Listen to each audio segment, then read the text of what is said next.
네, 감사합니다. 다음은 교수님의 발제문에 대한 토론자들의 의견을 들어보도록 하겠습니다. 먼저 신태선님의 토론 발표가 있겠습니다. 신태선님 부탁드리겠습니다. 네, 감사합니다. 김문근 교수님께서 인식 개선에 대해서 발제해 주신 것에 대해서 다시금 이 자리를 빌어서 감사드립니다. 제 첫 주제는 인식 개선의 목적과 사회 통합 촉진 문제를 생각해 보겠습니다. 당사자 인권 보호와 지나친 권리 강조로 인해서 1918년도에 임세영 교수님이 피해를 당하셨고, 또 그 다음 해에 1919년도에는 안인득 방화 사건이 발생하여서 우리가 큰 이슈가 되고 문제가 되었지요. 그런데 그 사건 자체가 참 안타까운 일이지만 그 발생한 일이 언제 어디서 또 발생하게 하지 않는다는 그런 보장이 없습니다. 그래서 저는 이 모든 일들이 가족과 당사자의 교육이 반드시 필요한 지금의 시점이라고 그렇게 보고 있습니다. 우리가 모든 일들이 잘 인식하고 공부했더라면 미리 예방할 수 있었고 치료받을 수 있었겠다고 생각합니다. 또 홍보 부족으로 가족협회가 있는지, 또 정신보건센터가 어디 있는지, 또 정신재활센터 같은 그런 여러 복지시설이 있는 것 자체도 몰라서 찾지를 못하는 것 같습니다. 그리고 지난번 제가 대구 지역에 사는 어떤 가족의 어머니가 도움을 요청하는 신문기고문을 읽었는데요. 그때 그분 당사자는 이해를 못 했는 아버지가 오히려 이제 아들의 이상한 행동을 정신 못 차려서 그렇다 생각하고 막 폭력으로 이렇게 오히려 다루었기 때문에 더 그 당사자는 더 깊은 병에 빠지게 되고, 또 그러나 그 아버지가 생계를 이으셨는데 그분도 병에 들려서 돌아가셨습니다. 그러니까 그 어머니는 또 이 당사자가 아버지의 폭력을 이어받아서 그런지 또 폭력을 사용하게 되니까 그 폭력을 못 담당하는 누이 동생은 또 다른 곳으로 피신을 가고요. 그리고 또 그 어머니는 이제 그 아들의 폭력을 고스란히 다 감당해야 되니까 너무 위험하고 이래서 삶을 포기하고 싶은 그런 상태까지, 남에게 급한 도움이 필요한 그런 상태였지만은 이걸 신문에 기고를 했지만 누가 현금을 도와달라고 말하는 것인지 그것까지는 잘 모르겠습니다만은, 우선은 또 이렇게 정보 번호를 누락하면 안 되는 어떤 법 때문에 그분을 번호를 알 수가 없으니까 실제로 참 답답해서 좀 도와주고 싶어도 도와줄 수 있는 그런 길이 없습니다.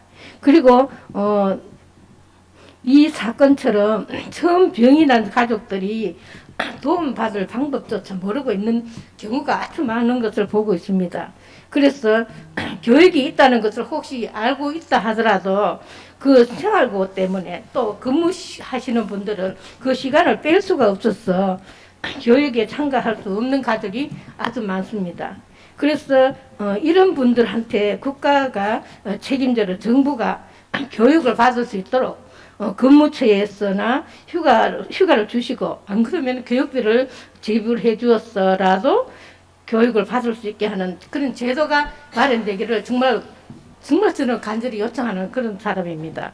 그래서 저희들 같이 조금 시간이 나고 여유가 있는 사람은 그런 소문을 들어도 빨리 가서 교육도 받을 수 있고 듣고 이렇게 할 수가 있는데, 그렇지 않은 사람들은 이런 자체에 도움받는 것조차도 몰라서 너무나 위험에 빠지고 있습니다. 그리고 첫째, 제가 처음 이것을 알았을 때만 해도 너무 오랜 세월이 지났어 어떻게 대처할 방법을 정말 몰랐습니다.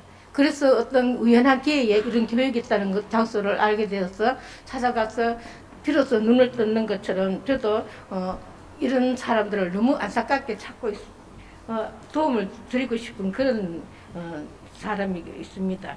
이것에 대해서 이렇게 제가 질문 교수님한테 하는 거는 발제해 줄 수 없는가 이거지. 국가에서 교육을 받을 수 있도록 근무처에서 휴가를 좀 주고, 응? 그렇지 않으면 교육하는 그 수당을 좀 주면은 그 사람이 직장에 빠져나와서 교육을 받을 수 아니겠네 이거지. 응? 그래서 이걸 너무나 저는 강조하고 싶습니다. 그리고 계속 두 번째는 주제는 평균 해서 방법인데요. 이번에 선생님도 말씀하셨지만은 F20 영아 시청평을 제가 들어보니까 당사자 어머니가 아들의 조현병을 숨기기에 급급해서 일어나는 일들을 아주 쇼킹하게 전개하는 스토리가 우리 당사자와 가족에게는 인식 개선이나 편견 해소보다는 오히려 경각심을 일으키는 내용으로 생각됩니다. 이 가족이 이 패밀리링크라는 가족 교육을 받았더라면은 감추지 않고 오픈하여서 가족과 당사자가 당당하게 지역에서 살아가면서 치료받을 권리를 쟁취할 수 있었지 않았나 생각합니다. 우리가 상한 사과를 버리지 않고 도려내어서 먹는 것처럼 부족한 부분을 케어하면서 더 많이 남아있는 다른 삶을 즐기면서 꾸려갈 수 있었을 것이라고 생각됩니다. 그리고 편견을 해소하는 또 다른 방법은 우선 당사자와 가족부터 인식 개선이 필요하다고 생각됩니다. 가족 중에서도 그 아픈 자녀를 숨기고 싶어서 친척이나 다른 형제가 오면은 이렇게 얘기를 안 하고 감추고 다른 방에 가 있으라고 이렇게 하는 그런 경우를 아주 많이 보고요. 어떤 어머니는 심지어 자기 자식을 아프다는 것을 감추기 위해서 엘리베이터도 같이 타지 않는데요. 그렇게 하는 자체가 남이 모르겠습니까? 다 알고 있습니다. 비록 알고 본인이 말을 하지 않으니까 모르는 체 하고 있을 따름이라고 생각됩니다. 그래서 제가 생각하고 있는 이런 것은 첫째, 가족 인식부터 먼저 해야 되지만은 이웃과의 소통이 굉장히 중요하다고 생각합니다. 그래 아파트나 지역의 공동 관심사에 적극 참여해서 봉사하다가 보면은 이 자녀의 아픔을 그분들이 이해를 하고 또 공감을 주게 되더라고요. 예를 들자면 저는 제 아파트에서 부녀회장도 하고 동대표도 하고 이렇게 해서 뭐 아파트에 일어나는 일이면 참도 솔선수범해서 일했습니다. 근데 얼마 전에 우리 아파트에 이상한 사건이 하나 발생했는데요. 아파트 안에서 주차장에 있는데 그 주차장 쪽으로 바카스 병을 던져서 차에 유리를 파손하는 그런 사건이 발생되었습니다. 그래서 그 발생되는 이 시간대가 우리 아들이 직장에 가서 일하고 있는 상태였기 때문에 조금 더 뭐 걱정하지는 않아도 되지만은 또 저희 아들을 잘 아는 사람 그리고 이웃에서 제가 오픈하고 있기 때문에 저희 아들을 잘 알고 있는 사람들은 크게 우리 아들이 그랬으리라고는 생각도 하지 않는 염두를 두지 않는 그런 걸 봤거든요. 그런데 혹시 안 할 말로 우리 애가 그때 집에 있을 시간에 그런 사건이 발생됐다면은 혹시 또 의심받을지는 않았겠나 그런 마음이 들기는 합니다. 그런데 어쨌든 간에 그 사건을 아직 한 달도 넘었는데 아직 그 범인을 잡지를 못하고 있어요. 그 정도로 경찰이 와서 수사를 해도 알 수가 없습니다. 그것처럼 뭐 어떻게 우리가 잘못하면은 오해받고 의심받을 수도 있다 싶은 생각도 듭니다. 그리고 세 번째로 저는 취업 문제인데요. 재활에 꽂힌 직업 재활을 가능하기 위해서 최선의 방법을 모색할 필요가 있다고 생각합니다. 일할 능력이 없다고 방치하지 말고 당사자가 할 수 있는 역량만큼 일을 시키는 방법과 도우미의 도움을 받아서라도 무슨 일할 수 있게 취업시키는 것이 그 사람에게 성취감과 보람을 가지고 재활할 수 있는 기회가 되고 그것이 최고의 방법이라고 생각됩니다. 그러기 위해서는 여러 방면으로 연구해 봐야겠지요. 지금 우리 대구 재활센터에서는 지난번에 꽃배달 사업도 하고요. 또 이번에 장례식장 등에서 일회용 식기 사용을 금지하는 법으로 인해서 복지사 선생님들께서 주선해서 식기 세척 사업을 지금 준비해서 아래층에 가동할 준비를 하고 있습니다. 그리고 저희 수승 베너스테에서는 대구 경계권 달성군 단산 농장을 임대해가지고 이 농장 체험으로 힐링할 프로그램을 마련해서 아주 회원들과 재미나게 농작물 심기를 하면서 작업하는 모습이 굉장히 마음이 흐뭇하게 느껴집니다. 우리가 이 복지사 선생님들과 여러 모든 관계되는 모든 분들이 노력해 주시는 것에 대해서 항상 감사의 마음은 가득합니다. 근데 비록 쉬운 일이 아니지만은 길은 어디에도 열려 있다고 생각됩니다. 우리가 포기하지 않는다면은 저는 이것으로 말 좀 마치겠습니다.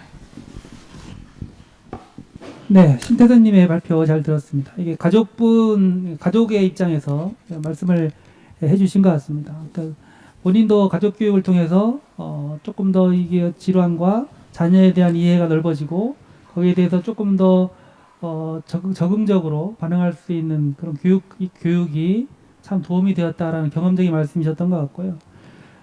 아까 사회적 접촉에 대해서 당사자뿐만 아니라 가족분들도 그 접촉면을 넓히고 오픈하고 공개하고 쉽지 않은 일이긴 하죠. 쉽지 않은 일이긴 한데 그럼으로 인해서 그 주변 이웃들과의 관계에서도 그런 오해나 불신이 생기지 않는 그런 경험 아주 좋은 말씀이셨던 것 같습니다. 직업재활 또 얘기를 해주시는데요. 이게 저희들도 이제 일을 하면서 정신재활의 꽃은 직업재활이다라고 얘기를 하고 있긴 한데 결코 쉬운 일은 아닌 것 같습니다. 지금 비장애인들도 지금 일자리가 없다고 자꾸 이렇게 호소하고 있는 상황에서 특히 장애나 취약하신 분들은 더욱더 힘든 상황이긴 한데 힘들다고 해서 포기할 수 있는 것 같지는 않고요. 그 안에서 또 찾아보면 또 틈새 시장들은 다 있는 것 같으니까 그런 부분들도 적극적으로 찾아서 우리 회원분들이 사회에 한 발짝 더 나갈 수 있는 그런 기회를 만들어 보도록 하겠습니다. 네. 그럼 다음은 당사자 대표로서 천정숙님의 발표가 있겠습니다. 부탁드리겠습니다. 저는 당사자 인식 개선의 내용 중에 당사자가 동료 지원과 취업 개선에 대해서 말씀드리겠습니다. 예산이 확보가 된다면 동료 지원가로서 교육을 받고 활동할 수 있는 기회가 있으면 당사자 인식 개선의 감소도 될 수 있고 여러모로 좋을 것 같습니다. 또 한 가지는 우리 당사자나 보호자들이 함께 공유할 수 있는 소통할 수 있는 교육이 좀 많이 마련되었으면 좋을 것 같고 또 활동할 수 있는 범위를 또 넓혔으면 좋겠고 주거 시설을 좀 마련해 갖고 임대라도 당사자 위주로 몇 명씩 이래 해 갖고 어느 정도 주거를 확보가 되면 경제 활동도 하지 않을까 그런 생각을 하고 있습니다.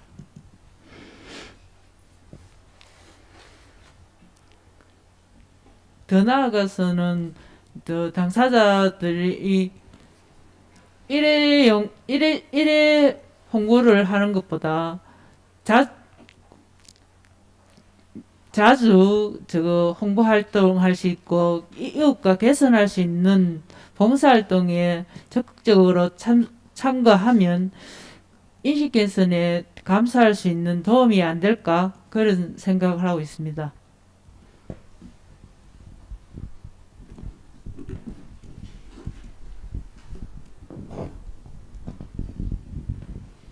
네, 아주 간단하게 발표해 주셨습니다. 간단하게 발표해 주셨는데 그 안에 많은 의미들이 다 들어가 있는 것 같습니다. 나중에 이제 제가 교수님한테 좀 부탁드려야 할 것 같긴 한데 여기 지금 최근에 우리나라 당사자분 활동에 대해서 그 떠오르는 화두라고 해야 되나요? 동료 지원가에 대한 얘기들. 그래서 외국은 많이 활성화되어 있고 보편화되어 있는 부분들인데 우리나라는 이제 시작 단계에서 여기에 대한 당사자분들의 관심 이런 것들이 참 많다는 것을 다시 한번 느낄 수 있는 상황인 것 같습니다.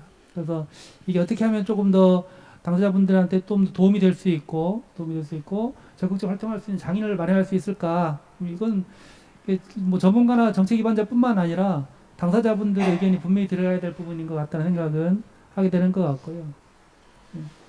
의식주 중에 지금 가장 필요한 게 주거라고 말씀하십니다. 그래서 가족분들도 다 그 고민들을 하시죠. 가족분들도 이제 연세가 있고 하시기 때문에 추후에 자녀분이 혼자 독립해서 어떻게 살아가야 되나에 대한 고민들. 그 중에 하나가 이제 가장 기본적인 게 주거니까 주거에 대한 고민들을 하고 계실 것 같은데 당사자분들도 이제 그런 고민들은 함께 하고 계신 것 같다. 그래서 여기에 대해서도 지금 뭐 다른 지역 요번에 엊그제 서울에서도 이거 관련된 토론회가 있었던 걸로 알고 있는데요. 자립생활에 대한 이런 부분에 대해서도 그 지속적인 논의가 계속 되어질 것 같습니다. 네, 그렇습니다. 다음은 오윤종님 발표 들어보도록 하겠습니다. 제가 먼저 인식 부분에 관해서는 제가 병원에도 있어보고 병원에 입원도 해보고 사회복지 시설에 몇 년간 다녀봤지만 뉴스에 나오는 그런 분은 본 적이 없으며 오히려 더 방어적인 분들이 많기 때문에 TV, 유튜브 캠페인을 통해서 인식이 개선되는 쪽으로 지원을 국가에서 해줬으면 싶습니다. 그리고 약 부분에 대해서는 처음엔 효과가 잘 안 나타나서 약을 끊고 싶었는데 아버지께서 길게 봐야 된다는 것을 저에게 말씀하셨는데 저는 잘 안 믿었지만 약을 계속 먹으니 최근 어느 순간부터 약 효과가 생겨서 의사와 약을 믿고 꾸준히 치료받는 게 좋겠다는 생각이 많이 듭니다. 저도 약만 잘 먹으면 정상적인 사회생활이 가능하단 말을 안 믿었는데 최근 회복하는 게 느껴지니 가능하겠다는 믿음이 생겼습니다. 그리고 다음 밀취업 부분에 대해서는 발병 초기에는 집에만 있으니까 무기력하고 힘이 없었는데 베네스트라는 사회복지기관을 소개받으니까 어디에 매일 나가는 것의 중요성을 깨달았고 시설을 통해 제빵 일을 할 수 있는 앞산 베네스트라는 보호작업장을 소개받아 최근 몇 개월간 일해보니 주로 겪는 과민해지는 것과 환청이 많이 개선되었습니다. 그리고 작지만 임금을 받으니 뿌듯했습니다. 따라서 정신장애인들이 규칙적으로 일하고 임금을 받을 수 있는 곳이 많아졌으면 좋겠고 정신장애인 등록이 안 되고 정신과 진료만 받는 분들에게도 등록된 분들과 같이 일할 기회가 제공됐으면 좋겠습니다. 이상입니다. 네, 오윤종님 발표 잘 들었습니다. 그래서 본인의 경험을 얘기해 주시는 거라 짧은 내용임에도 불구하고 많은 분들이 공감하시지 않을까 생각이 됩니다. 네. 네.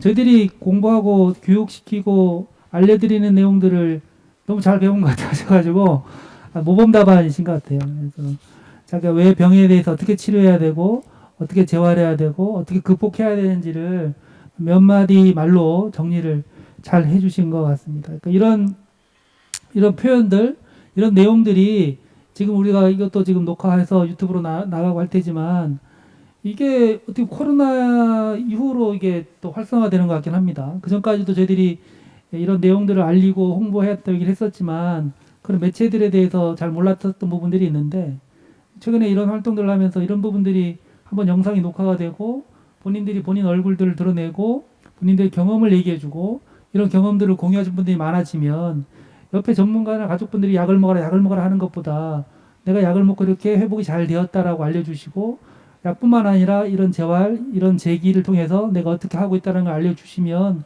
그런 부분들이 훨씬 더 큰 인식 개선에 도움이 되지 않을까 그런 생각을 하게 되는 것 같습니다. 지금까지 발제자분과 토론자분들의 얘기를 모두 들어봤고요. 교수님도 발제를 해주셨으니까 해주시면서 아니면 오늘 토론장에서 들었던 뭐 소회라고 해야 되나요? 소감이 있으시면 한마디 좀 부탁드리겠습니다.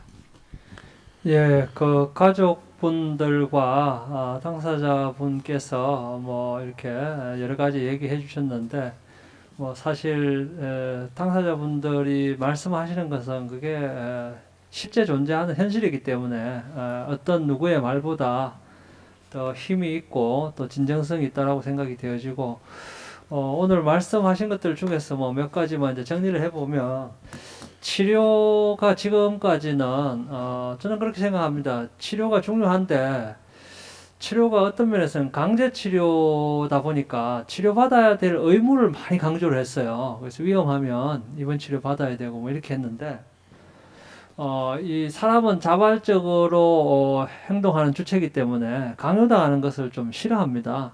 그래서 우리가 치료를 나의 권리 또 내가 누릴 수 있는 혜택 이렇게 인지할 수 있도록 좀 우리가 치료에 대해서도 메시지를 좀 변화시켰으면 좋겠어요. 이번에 이제 정부가 온국민 마음건강 종합대책을 발표하면서 뭐 예전에 그런 얘기들이 조금 나오고는 있었습니다만 조금 더 구체화된 게 초기 치료를 좀 집중적으로 해서 병의 만성화를 좀 막고 재활이나 사회 복귀를 좀 촉진시키겠다 이런 얘기를 하고 있는데 오늘 발표하신 당사자분 말씀대로 이게 치료가 어떤 분들은 효과가 있습니다. 근데 어떤 분들은 또 치료가 좀 효과가 없다고들 그래요. 그래서 그 치료가 효과가 있는 것과 없는 것에 그 책임을 져야 될 것은 정부 정책 당국이고 또 의료기관이고 일선의 의료진이라고 생각이 되어집니다. 그래서 어떤 치료가 어떤 대상자들에게 얼마만큼 효과적인가에 대해서 정부가 좀 연구를 해서 밝히고 가족들과 당사자에게 정보를 공개하고 그렇게 해서 가장 효과적이고 효율적인 치료를 우리가 권리로 이용했으면 좋겠습니다. 가족분들도 그렇게 요구해 주시고 또 계속 옹호를 해 주시면 그렇게 되지 않을까 생각이 들고요. 그 직업재활과 관련해서 각 재활시설에서 참 수고가 많고 애를 많이 쓰시는데 아마 제일 아쉬운 점이 일자리 좀 많이 생겼으면 좋겠다 이런 생각이실 텐데 일자리가 잘 안 생기는 여러 가지 원인 중에 하나가 정신질환자의 위험성 또 무능력하다 이런 잘못된 편견하고 좀 관련이 있습니다. 그래서 성공적으로 직업재활을 해서 사회 속에서 일하시는 모습들을 좀 많이 홍보하고 또 지역사회의 고용주들도 또 정신장애인을 고용하면 사회 통합에도 기여한다는 보람을 좀 느낄 수 있도록 우리가 홍보를 좀 해나가야 될 것 같고요. 아까 당사자분께서 정신장애인 등록하지 않은 분들도 등록한 사람과 똑같이 고용지원 혜택을 좀 받았으면 좋겠다 이렇게 이제 말씀을 해주셨는데 향후에 지금 이 논의가 조금 더 구체화되리라고 생각이 되어집니다. 지금 정신장애인에 대한 차별 규정으로 이렇게 폐지를 지금 요구받고 있는 법조항이 장애인복지법 제15조인데 15조를 폐지하면 이제 어떻게 될까에 대해서 여러 가지 걱정이 있는데 그 걱정 중에 하나가 그러면 정신건강복지법에 의해서는 그 장애 등록 안 하신 분들도 혜택을 다 받는데 장애인복지법에 의한 서비스를 이용하려면 장애 등록한 사람만 서비스를 받는 거 아니냐. 그러면 장애 등록 안 한 분들이 배제될 수 있다. 이런 이제 염려를 하세요. 그래서 저는 이제 뭐 크게 두 가지 방법이 있다고 보는데 하나는 정신장애 범주를 좀 넓혀서 뭐 가벼운 분들도 경증장애로 좀 등록을 하실 수 있도록 유도하는 방법도 있고 또 굳이 나는 만약에 등록하지 않겠다 그러면 저는 정신재활시설을 이용하는 분들에 대해서라도 동등한 혜택을 좀 주셔야 된다 그렇게 생각을 합니다. 왜 그러냐면 정신재활시설에 등록했다 혹은 또 정신건강복지센터에 등록했다는 것은 이 사회의 높은 편견과 낙인을 가정할 때 그럼에도 불구하고 재활을 해보겠다 전문적인 도움을 달라 그런 의지의 표현이기 때문에 이제 그런 분들은 사회가 포용적으로 서비스 체계로 다 안고 가야 된다고 저는 생각을 합니다. 자, 그 다음에 이제 가족 교육에 대해서 말씀을 하셨는데 사실 지금 뭐 가족협회가 일부 펀드를 받아서 하시고 계신데 어머님 말씀하신 것처럼 이게 좀 시행은 가족협회에서 하더라도 이걸 좀 법제화하든지 또 재정도 정기적으로 안정적으로 좀 확보를 해서 정신건강 문제가 있는 자녀 또 형제 배우자를 두고 있는 가족들은 언제든지 와서 교육받고 그럼으로써 또 치료나 재활이나 사회통합에 대해서 가족분들이 더 역량을 좀 가질 수 있게끔 그렇게 지원을 하면 참 좋겠다는 생각이 들고요. 지역사회에 살면서 범죄만 일어나면 우리가 제일 많이 의심받는다는 것은 많은 가족과 당사자들의 불편함인 것 같습니다. 그래서 그런 구체적인 의심을 받거나 하는 사례들이 일어날 때 그것들을 참고만 있지 마시고 부당한 의심에 대해서는 또 그거 문제 제기를 해 나갈 수 있어야 될 것 같습니다. 그래서 우리 말에 그런 거 있잖아요. 가만히 있으면 가만히인 줄 안다. 그런 말씀이, 그런 속담이 있는데, 우리 가만히 있으면 안 되고, 부당한 대우를 당하면, 그 부당한 처우에 대해서 당당히 목소리를 내고, 항의하고, 또 성명서도 발표하고, 그렇게 해 나가다 보면 사회가 그래도 우리를 차별해도 되는 대상으로 보지는 않을 것 같습니다. 네, 오늘 좋은 말씀, 좋은 토론 잘 들었습니다. 감사합니다. 예, 세 분 토론자분들 중에 혹시 뭐 또 소감 얘기해 주실 분 혹시 계실까요? 신 대표님 소감 한마디, 가족 대표로 한마디 해주시겠습니까? 오늘 참 좋은 시간을 가지게 되어서 감사하고요. 그리고 교수님 말씀에 강의가 굉장히 귀에 들어오도록 아주 명료하게 듣기고 많은 공부를 했는 것 같습니다. 그런데 우리가 이제 이 사과를 혹시 상했더라도 그냥 버리는 것이 아니고 사과 속을 파서 돌에 넣어서 나머지를 먹잖아요. 그것처럼 우리도 가족들이 그 당사자의 부족한 부분은 이렇게 케어 잘 하면서 이 세상에 더 많이 남아있는 다른 삶을 아주 여행도 하면서 또 삶을 아름답게 누릴 수 있는 어떤 권리와 권한을 가지고 포기하지 않고 좌절하지 않고 이렇게 살아가는 역량이 되고 그런 삶을 추구하기를 그렇게 저는 많이 바라고 원합니다. 이것으로 마치겠습니다. 네. 오윤종님은 어떠세요? 저는 교수님 강의도 잘 들었고, 제가 겪은 것을 발표할 수 있어서 다른 사람들에게 조금이라도 좀 도움이 됐었으면 하는 마음입니다. 네. 오늘 거의 1시간 반 이상 시간이 지금 지나고 있는데요. 시간이 어떻게 지난지도 모를 정도로 이게 몇 분 안 계신 참석자분들이시지만 앞에도 방청해 주신 분들도 집중해서 잘 들어주셨던 내용들인 것 같습니다. 그만큼 저희들이 이제 공감하고 있는 내용들이고 그만큼 더 절실하게 바라는 내용들이기 때문에 이렇게 집중할 수 있었지 않을까 싶습니다. 어쨌든 경험적으로 말씀해 주셨던 게 교육과 사회적 접촉, 이게 우리 스스로의 어떤 편견과 인식, 편견을 깰 수 있는, 낙인을 깰 수 있는 아주 가장 좋은 효율적인 방법이다라고 하는 거를 이제 우리 스스로가 지금 증명해주고 있는 것 같고요. 그래서 저는 이제 현장에 있으면서 가장 아까 교수님 말씀하셨던 표적 집단 중에 정책 기반자들이라든지 이런 분들, 그러니까 예를 들어 관공서에 있는 공무원분들 이런 분들이 보면 이 정신건강 업무를 하면서도 불구하고 이제 거기에 대한 인식이 부족하거나 요즘은 이제 그 동복지센터에도 지금은 사회복지 전담 공무원분들 계시고 그분들이 많은 정신적인 어떤 문제가 있으신 분들, 어려움을 가지신 분들을 접하고 있는데 그분들에 대한 인식 자체가 너무 치료적인 어떤 입장, 그런 것들, 그런 정보들, 그런 지식들만 가지고 계신 것 같아서 조금 더 지역사회에서 안정적으로 살아갈 수 있는 지원해 줄 수 있는 방안들, 그런 방법들에 대한 인식을 가질 수 있는 그런 교육이나 이런 것들이 좀 많이 필요하지 않을까, 그런 고민들을 현재는 좀 해보고 있습니다. 그래서 광역시 단위로 하면 구 단위로 뭐 그런 담당 공무원분들을 대상으로 한 교육이나 이런 부분들이 좀 필요하지 않을까, 그런 것들을 그럼 어떤 주체가 그런 교육들을 할 수 있을까에 대한 고민들. 그래서 지금 뭐 기초센터나 이런 데서